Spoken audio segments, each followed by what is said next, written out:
Hoje o nosso tema é uma palavra só. Humildade. Oh, glória. Nós estamos aqui. Aliás, não precisava nem ser muito, né? Nem ser muito, não. Desse Só jeito. desse tamanho tá bom. A medida já tá boa. Já tá boa. Nós temos aqui Oséias 14, de 1 a 7, que fala assim: Volta, ó Israel, para o Senhor teu Deus, porque pelos teus pecados estás caído. Tende convosco palavra de arrependimento e convertei-vos ao Senhor. Dizei-lhe, perdoa toda iniquidade. Aceita o que é bom, em vez de novilhos, o sacrifício dos nossos lábios. A Síria já não salvará, não iremos montado em cavalos, não mais diremos a obra das nossas mãos. Tu és o nosso Deus, por ti, ó órfão, alcançará a misericórdia. Curarei a tua infidelidade, eu de mim mesmo os amarei, porque a minha ira se apartou deles. Serei para Israel como orvalho, ele florescerá como lírio e lançará as suas raízes como o cedro do Líbano. Estender-se-ão os seus ramos, e o seu esplendor será como o da oliveira, e a sua fragrância como a do Líbano. Os que se assentam de novo à sua sombra voltarão, serão vivificados como cereal e florescerão como a vide, e a sua fama será como a do vinho do Líbano. Ó Efraim, tenho eu com os ídolos, eu te ouvirei e cuidarei de ti. Sou como o cipreste verde, de mim procede o teu fruto. Quem é sábio que entenda essas coisas? Quem é prudente? Quem as saiba? Porque os caminhos do Senhor são retos, e os justos andarão neles, mas os transgressores neles cairão. Né? Que lindo esse texto aqui. Quando pensamos que somos nós mesmos a fonte das bênçãos que recebemos. Pessoas sábias buscam tomar boas decisões, mas percebem que o resultado continua nas mãos de Deus. Eles simplesmente administram o que pertence a Deus.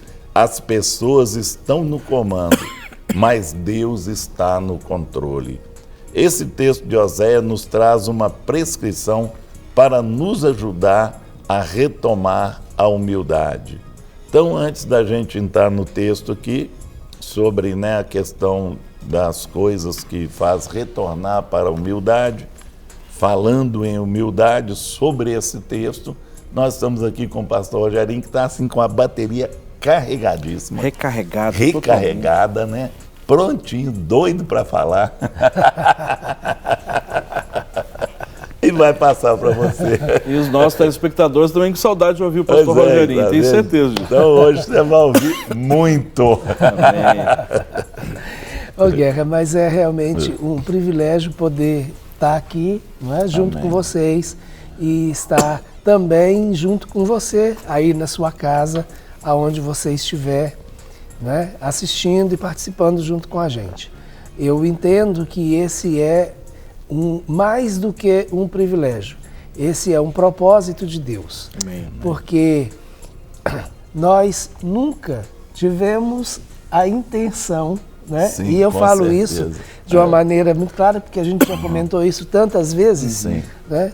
Nós nunca nos imaginamos estar aqui, aonde estamos, e daqui poder estar dentro da sua casa, na sua sala, na cozinha de muitos, porque muitas vezes a gente encontra, né? Algumas pessoas e falam assim, olha, vocês estão todo dia na minha cozinha, né? Aí eu ainda costumo falar assim, você nos ouve, mas a gente não sente o cheiro da comida. É verdade. Ainda bem, né? Porque esse horáriozinho aqui... Mas é realmente entender que há um propósito de Deus e que Deus é quem nos estabeleceu. E aí eu acho que, aproveitando esse gancho, para falar exatamente a respeito da primeira frase que você falou. Erramos quando nós pensamos que aquilo que nós estamos recebendo é resultado do esforço nosso ou do fruto do nosso braço, não é? Então nós entendemos, e eu entendo isso de uma maneira assim, tão nítida, de que estar aqui e desfrutar desse privilégio de poder participar junto com você, não é? Desses momentos, é algo que não veio da minha capacidade, que não veio do esforço do meu braço, mas sim de um direcionamento claro de Deus e uma oportunidade de Deus em nos colocar aqui. Então, eu aproveito, né, para colocar exatamente isso, porque esse é o princípio do erro. Quando nós pensamos que aquilo que recebemos ou a bênção que alcançamos é resultado das nossas mãos e do nosso próprio trabalho. É muito interessante, Guerra, quando o Senhor, lá em Deuteronômio, no capítulo 8, né, quando ele está usando Moisés para deixar para o povo os últimos ensinos, né? Então, depois que ele passa as leis para o povo, Deuteronômio, ele vai, antes de morrer, fazer um revisional com o povo, né? Passar limpo isso. E Moisés deixa essa exortação muito clara para o povo de Israel, para que eles não se esqueçam de que a bênção vem do Senhor, que não é pelo seu próprio braço que eles conquistaram riquezas e bens, mas sim do Senhor.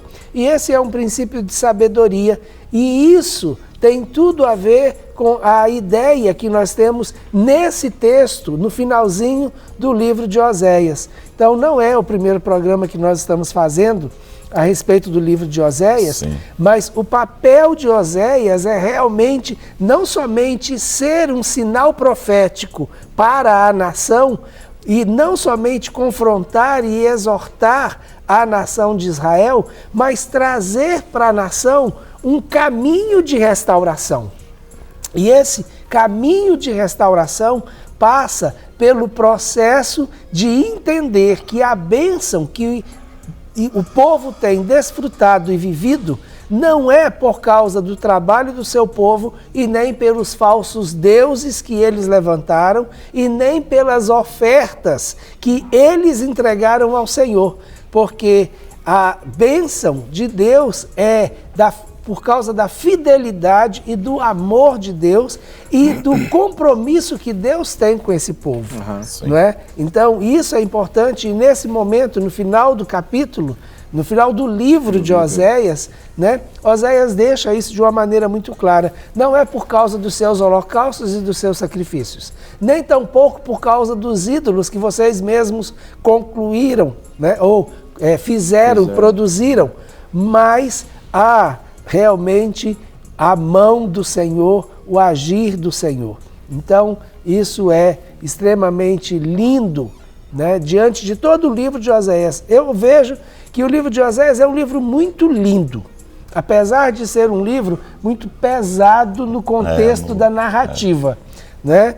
Mas ele é um livro muito lindo. Por quê? Porque a essência do livro de Oséias é o amor de Deus para com seu povo e a fidelidade de Deus para com seu povo, ainda que o seu povo seja infiel.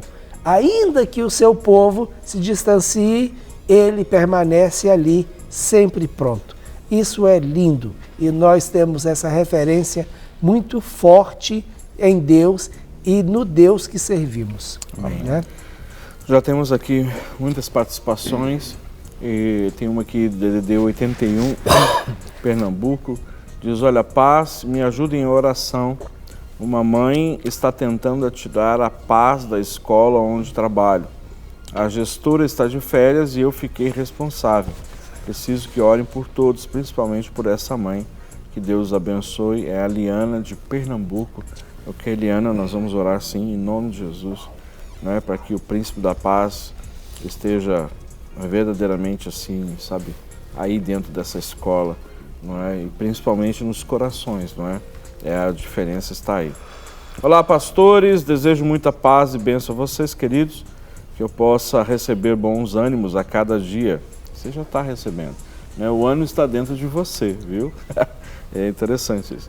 Mas que eu não fique parado como estou, né? Estou ligado em vocês, forte abraço e Jesus abençoe. É o Tiagão sempre presente, né? nos acompanhando. Abração, viu, Tiago? Bom dia, pastores. Meu nome é Magdala. Assisto o programa todos os dias com a minha mãe, a Maria José. Tem nos edificado e abençoado muito. Peço oração pelo meu irmão, que vai mudar para São Paulo, para Deus abrir porta de trabalho para mim. Os senhores são uma bênção nas nossas vidas. Amém. Obrigado, Magdala. Nós vamos orar sim, viu, querido? Mais uma participação. Bom dia, meus irmãos. Aqui é uma ouvinte deste programa maravilhoso. Eu sou de Currais Novos, do Rio Grande do Norte.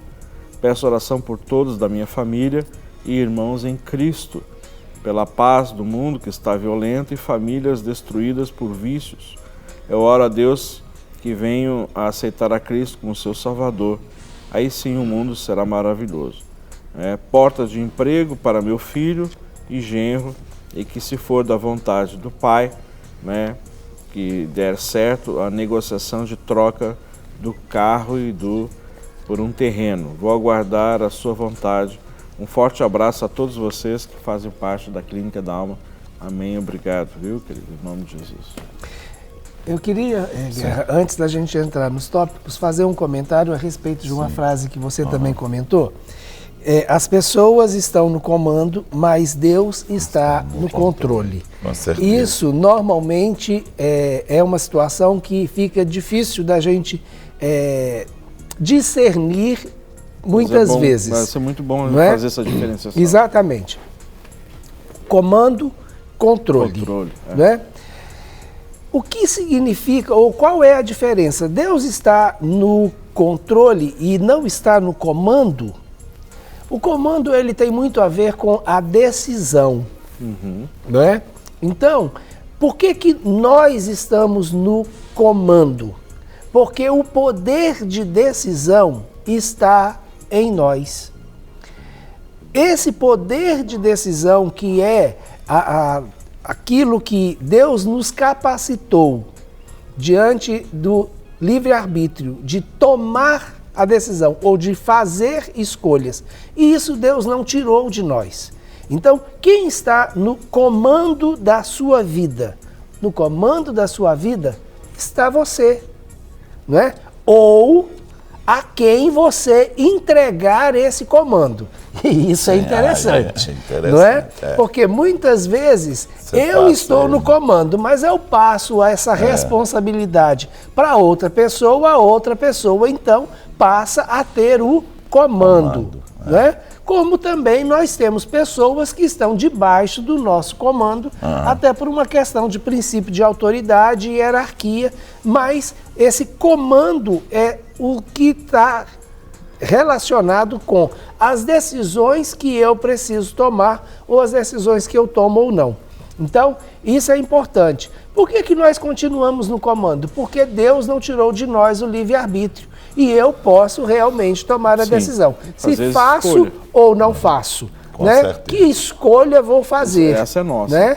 E esse é uma situação que eu preciso assumir e correr o risco em relação aos resultados dela. Né? Agora, o controle é que, independente da decisão que eu tome, Deus não perdeu as rédeas, né? e o movimento das coisas. Né? Então, se eu digo sim, isso não faz Deus mais Deus. Se eu digo não, isso não faz Deus menos Deus. Deus continua sendo Deus e Ele continua no controle. Então, as circunstâncias, o controle, ele tem muito mais, não com uma questão de decisão, mas com uma questão de administração e visão do todo. Deus, ele continua tendo a visão do todo, a visão do mundo. Deus sabe para onde esse mundo está indo e Ele já preveu, inclusive, para onde esse mundo iria. Ele tem um propósito, não é? Ele tem planos e nenhum dos seus planos, não é, são frustrados, mas Ele está em uma posição que não interfere na nossa tomada de decisão. E isso faz diferença. A questão de entender que eu posso tomar a decisão e essa é a minha função, não é? Não tira Deus do controle de todas as coisas e eu, mesmo tomando decisões, eu preciso reconhecer que o controle é dele e as coisas vão acontecer porque ele está no controle, não porque eu decidi. Não é? Porque Deus está controlando Deus está no controle de todas as coisas. E isso é que a pessoa tem que entender, né? Né? Que ela está debaixo do controle do Senhor. Do Senhor. Isso mesmo. Nós temos aqui, Rogério, um dos primeiros tópicos que fala a volta, né? Volta. Retorne e busque ao Senhor. Que for dentro do contexto é o que o Senhor está falando com Israel. Retorne, arrependa, né, que é o início do texto, arrependa. Que vai ser o segundo item nosso, né? Isso, então, primeiro, essa questão de voltar para o Senhor, não é? Eu acho que isso, muitas vezes, é o que a gente precisa, no princípio de... É interessante, Guerra, porque... eu estou falando isso aqui e estou lembrando de fases da minha própria vida. Sim. Né? Então, eu vivi essa experiência de caminhar distante do Senhor e mesmo tendo tido uma experiência de conversão, de novo nascimento, eu vivi uma fase da minha vida e não foi uma fase muito curta, foi um período de aproximadamente 13 anos, que eu vivi fora da comunhão com a igreja, sem participar da comunhão com o corpo. Então, eu deixei de ser filho, né? Não, porque isso sempre teve dentro de mim. É verdade. Sempre tive a convicção de um amor de Deus para a minha vida e eu sabia que eu estava no lugar errado e fazendo as coisas erradas. Né? Eu tinha essa convicção. Agora, o processo, ele começa com uma decisão de volta. Aí tem aquela coisa do comando. Sim, né? Com certeza. Eu estou no comando da minha vida. E aí, o que eu vou fazer? Vou continuar caminhando na direção que eu sei que está errado, que eu sei que é um caminho de morte, ou eu vou voltar para o caminho que eu sei que é o caminho da vida, apesar de Deus o tempo inteiro estar no controle. E eu via, muitas vezes, a mão de Deus, né, me guardando, me protegendo, me livrando, e muitas vezes, até mesmo me exortando, né, o Espírito de Deus em lugares que de repente você vira e fala assim, mas será que o Espírito Santo vai poder estar naquele lugar? Esse é o maior desafio para todos nós. Né? Vai, porque eu experimentei a presença do Espírito de Deus falando comigo de maneira nítida e clara de que aquele lugar não era o meu lugar. E você pode ter certeza que não foi a voz do diabo que eu escutei. Com certeza.